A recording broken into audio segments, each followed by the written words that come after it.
pregar hoje, eu queria convidar pelo menos uns 10 pentecostais, alguém apaixonado por Jesus. Tem algum incendiário comigo aqui? Eu preciso de pelo menos 30 incendiários.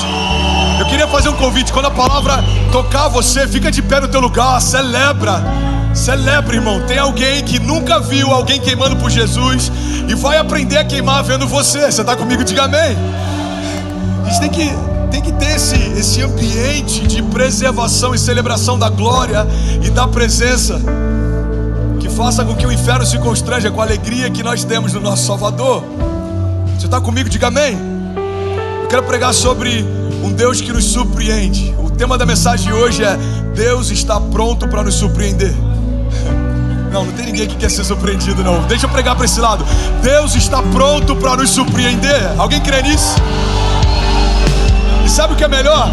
Para você que não crê nisso, fica mais fácil de Deus surpreender você. Baixas expectativas não significam que Deus vai deixar de ser o que Ele é, porque eu espero que Ele faça menos do que Ele normalmente faz.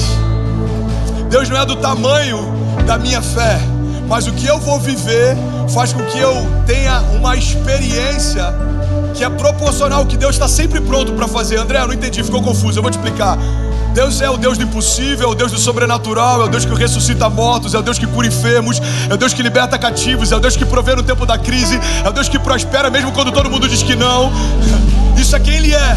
Agora eu vou acessar do quanto Ele pode e do que Ele é à medida que eu tenho expectativa que Ele faça. Uma igreja com uma expectativa natural não consegue experimentar os feitos de um Deus sobrenatural. Irmão, eu já tive a oportunidade de pregar em várias igrejas e eu já entrei em igrejas que me constrangeram pela fome, e eu já preguei em igrejas que me constrangeram pela ausência dela. Teve igrejas que eu já saí de lá perguntando por que me trouxeram aqui, porque do início ao final do culto não existe uma expectativa, nem uma fome para que Deus faça. Irmão, se a gente se reunir sem fome para que Deus faça, não tem nem sentido a gente se reunir. Fique em casa, coloca um documentário ou qualquer coisa do tipo, vai ter o mesmo nível de manifestação da presença que um auditório cheio de pessoas que creem em Jesus, mas não se movem como se crescem. A gente já falou sobre isso, as bases de um ateísmo prático. O que é um ateísmo prático? É alguém que crê que Deus existe, mas vive como se Ele não existisse. Como assim, André? Eu creio que Deus cura, mas quando a doença chega, eu me porto como se Ele não existisse. Eu creio que Deus provê, mas quando a crise financeira chega, eu me porto exatamente como alguém que se porta como se Ele não existisse. Qual o sentido, irmão, de uma crise financeira trazer na minha casa um desespero que é similar ao que acontece numa casa que não crê no Deus que eu creio? Qual é o sentido de uma doença trazer sobre a minha casa uma instabilidade que é similar ou às vezes maior do que traria numa casa que tem pessoas que não creem no Deus que eu creio? Faz sentido? Quando eu estava internado, e o médico que cuidou de mim está aqui, então ele não vai me deixar mentir sozinho. É só uma piada sem graça, no Brasil funciona. Bom, quando eu estava internado, irmão, eles queriam antecipar em alguns dias a minha alta. Pastor, você está reagindo muito bem, a gente deve te liberar uns 4, 5 dias antes. Eu falei, não tem como. Tô mentindo, cara? Não tem como. Eu preciso terminar os capítulos do livro. E cara, Deus está falando tanto comigo aqui. Acho que faltavam 4 capítulos. Eu estou escrevendo um por dia. Eu preciso terminar esse livro, porque esse livro vai tocar e curar muita gente. Então entende, irmão, a maca de um hospital pode ser o cenário para o novo de Deus, ou pode ser o final da minha expectativa e da minha história. A maca é o cenário, como eu me porto é o que define. A fornalha era o cenário, como aqueles homens se portaram é que definiu a história. A cova dos leões era um cenário, homens foram estraçalhados ali, alguns viram leões fazerem jejum porque estavam ali. Fornalhas, irmão, estava tão aquecida que os soldados que levaram aqueles homens até aquele lugar foram queimados pela potência daquele fogo, aquecida várias vezes mais. Mas aqueles que confiaram no Senhor dançaram com Ele no meio do fogo. O fogo não é o problema, o fogo é o cenário. Os leões não são o problema, os leões são o cenário. Os gigantes não são o problema, os gigantes são o cenário. Você está comigo? São o cenário. Já preguei sobre isso. Se alguém não ouviu, guarda essa chave. Essa chave pode sustentar o teu coração com esperança no meio de uma crise. Os gigantes e os problemas não são um problema. Os gigantes e o problema são só a plateia. O gigante viu, guarda isso, irmão. O gigante viu um exército inteiro recuar quando ele apareceu, mas ele não viu o que aconteceu depois que Davi chegou. Por quê? Porque a chegada de Davi foi o final da história dele. Ninguém perguntou para o gigante o que aconteceu. Davi se posicionou e that's it. Tem gigantes que ainda não saíram porque a gente ainda não se posicionou. Aquele gigante gritava: existe alguém no meio desse exército capaz de me enfrentar? A voz dele ecoava, era ouvida, todos sabiam quem ele era. Mas depois que Davi chegou, aquela voz foi calada. Irmão, guarda isso em nome de Jesus. Tem vozes que não têm se calado contra você, porque alguns posicionamentos que você precisaria ter, você ainda não teve. Você acha que não tem vozes que vêm contra o nosso ministério, contra a nossa vida, contra a nossa história? Você acha que não tem momentos em que, se a gente der uma brecha, o desânimo entra? Você acha que não tem momentos em que o cansaço tenta parar? Você acha que é sempre fácil? Não, irmão, não é fácil. Deus nunca disse que seria fácil. Deus nunca disse que seria fácil. E a verdade é que quanto mais a gente cresce, maior ficam os desafios, as tempestades, mais quente ficam as fornalhas. Mas a gente está diferente. O André de 15 anos atrás é diferente do André de hoje. Você é diferente de você daqui a 10 anos. Alguém está comigo? Diga amém.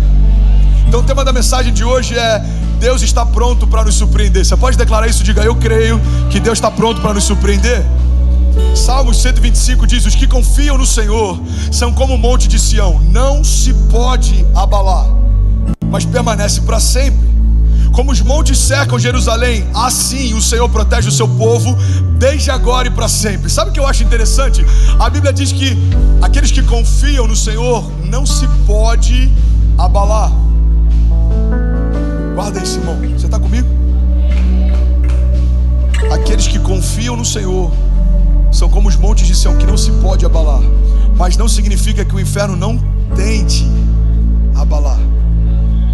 O fato de Deus não poder parar, do inferno não poder parar você, não significa que ele não tente. E tem muita gente confundindo a tentativa do inferno como se fosse uma ausência do cuidado de Deus. Pega isso, irmão. Deus se esqueceu de mim. Por quê? Porque eu estou vivendo uma crise. Irmão, não confunda a tentativa do inferno de te parar com a ausência do cuidado de Deus em proteger você. Deus nunca disse que o inferno não vai tentar te parar. Ele disse que o inferno não vai poder te vencer. É completamente diferente. É completamente diferente. O inferno tentou parar Jesus, mas Deus trouxe ele da morte. O inferno tentou parar Davi, mas Deus fez com que ele vencesse o gigante. O inferno tentou parar os apóstolos, mas até aqueles que foram decapitados, irmão, ainda hoje falam e estão na eternidade com Deus. Então entenda, o final de uma história natural não significa o final de uma história com Deus. Primeiro mártir da fé, existia uma glória sobre o rosto dele, a face dele resplandecia, porque a glória de Deus estava sobre ele. Aquelas pedras finalizaram uma história natural, mas a glória de Deus sustenta ele na eternidade até hoje. A Bíblia diz, irmão, que se a nossa expectativa em Deus é só para esses dias, de todos os homens nós somos os mais dignos de compaixão. A gente quer usar a fé como um amuleto para prosperar. Quantas igrejas que só pregam sobre um Deus de transbordo financeiro? Pastor, mas ele não é um Deus de transbordo financeiro? É, mas não acessa só isso do caráter dele. Ele é um Deus pleno. Tem igrejas que só falam de milagres de cura. Algumas delas você já deve ter visto em algum canal de televisão, você passa, é só cura. O problema é que quando eu conheço Deus como Deus que cura, mas não me apresentam Deus como Deus de relacionamento, eu começo a olhar para a igreja como uma farmácia, eu começo a olhar para o sangue de Jesus como um remédio, e eu só vou quando preciso. Deus não quer uma relação de uso com você, Deus quer um relacionamento com você.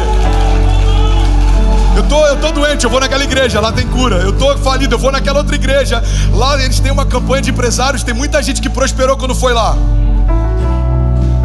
Não coloque Deus numa caixinha.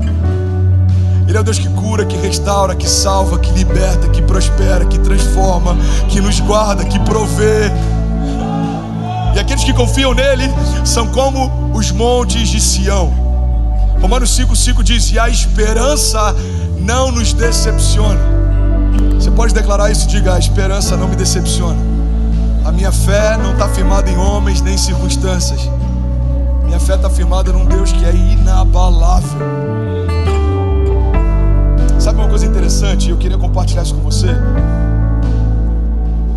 que é um princípio fundamental da igreja, mas eu queria que você olhasse a partir dessa perspectiva. Quantos aqui creem que o diabo, ele é um derrotado? Levanta a mão, por favor. Acredito de verdade, ele é um derrotado. Amém.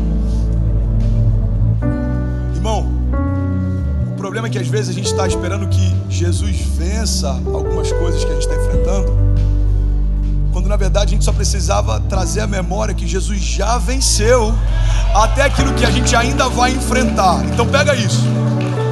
Quando eu estou com medo é porque existe uma dúvida: será que eu vou passar por essa situação? Será que eu vou conseguir vencer essa crise? Será que eu vou conseguir passar por isso? Irmão, toda dúvida é porque você ainda não sabe qual é o final da história. Mas o que sustenta a igreja e o que traz sentido para sermos quem somos, fazemos o que fazemos, é que nós cremos que Jesus venceu a morte, ressuscitou dos mortos, estabeleceu sobre nós, mediante o seu sangue, a vitória sobre o inferno, sobre o pecado, sobre todo o principado e sobre toda a potestade. Então guarda isso, irmão. Uma dinâmica de fé que torna a nossa jornada mais constante é parar de se questionar se Deus vai vencer o que está se levantando, e é se lembrar que Deus já venceu até aquilo que ainda vai se levantar. Ele já venceu. A Bíblia diz que colocou sobre aquela cruz o escrito de dívida e fez de todo o inferno, principado e potestades, um espetáculo público, triunfando sobre eles na cruz. A vitória já aconteceu, irmão. A vitória já aconteceu. Ei, olha para mim. A vitória já aconteceu. O problema é que teologicamente a gente sabe, mas na prática às vezes a gente não acessa essa segurança. Faz isso essa semana. Pastor, o meu negócio está quase falindo. Ei, irmão, o inferno já foi derrotado. Pastor, mas o que você me diz em relação a alguém que estava doente e não foi curado e faleceu? O Senhor recolheu para si. O que isso mudou no fato de Deus ser um Deus que cura e que ressuscita mortos? Ele continua também sendo Deus soberano, e a vontade dele, por mais que a gente não conheça, não entenda e não consiga discernir, ele continua sabendo o que é melhor para mim e para você. Os caminhos dele são mais altos que os meus, os pensamentos dele são melhores que os meus. Eu entendi isso, irmão. Pastor, eu conheço pessoas que oraram. A gente perdeu um príncipe, cara, de Deus algumas semanas atrás, pastor Drummond Lacerda, um dos mestres que mais me ensinou sobre a palavra da fé. Oramos, confiamos, declaramos. Ele não foi curado. Deus não deixou de ser um Deus que cura porque o Drummond não foi curado. Existe algo na soberania de Deus, irmão, que a gente ainda não consegue acessar, mas na glória entenderemos. Jó está questionando a Deus por que algumas coisas estão acontecendo, e Deus tem um diálogo com Jó que eu acho incrível. Ele fala: Jó, eu até vou te responder algumas dessas suas perguntas, se antes você me responder algumas minhas. Isso é para quem acha que Deus não tem senso de humor. Fico imaginando Deus chamando: eu só estou aqui parafraseando, só estou aqui conjecturando. Isso não aconteceu, ok? Só daqui a pouco tem algum teólogo chato de YouTube que só cresce através de polêmica, falando: André Fernandes cria versículos da Bíblia. Imagina ele chamando lá, ó, os anjos, falando assim: aqui, vem cá, vamos ver como é que o Jó vai se safar dessa. Ô Jó, você tá aí? Tô, senhor. Não tô entendendo nada. Tudo bem, meu filho, eu vou te explicar. Só tem uma condição: me responde agora algumas coisas. Tá bom, senhor, pode perguntar. De todas as perguntas que Deus fez para o Jó, mais do que 70% delas a ciência não conseguiu responder até hoje. Ele começa a falar sobre a criação, sobre tudo que ele estabeleceu, e uma das perguntas é tão poderosa. Ele fala: Jó, aonde você estava quando eu estabeleci os fundamentos da terra? Aonde você estava quando eu estabeleci os luminares? Basicamente, num português claro, Deus está falando: Jó, se você não sabe de nada que eu fiz até aqui, não pergunta nem questiona o que eu estou fazendo a partir daqui. Eu sei o que eu estou fazendo. Irmão, a gente precisa deixar Deus ser Deus. Ele sabe o que está fazendo. O problema é que a gente confia que Ele sabe o que está fazendo quando o que Ele está fazendo combina com o que a gente queria que Ele fizesse. Mas a gente questiona quando o que Ele faz não parece com o que a gente queria que Ele fizesse. Isso não é concordância, irmão. Olha para mim, eu quero pregar nessa manhã. Isso é conveniência. Concordância é quando eu concordo que a vontade dele é boa, perfeita e agradável, mesmo que eu não entenda. Conveniência é quando eu concordo que a vontade dele é boa, perfeita e agradável, desde que o que ele faz seja o que eu queria que ele fizesse. Deus, nós sabemos que o Senhor é soberano e sabe o que faz. Nós nos arrependemos, Pai, por todas as vezes que a gente questionou a Tua vontade ou encarou o Seu não como se fosse falta de cuidado. Nós celebramos cada porta que o Senhor fechou, Pai, não era para a gente entrar. Nós celebramos cada livramento que o Senhor nos deu. Nós celebramos cada aliança que o Senhor desfez. Nós celebramos cada não que o Senhor nos deu. Pai, o Senhor é um Pai bondoso que sabe o que faz. O Senhor é bom e a sua misericórdia dura para sempre.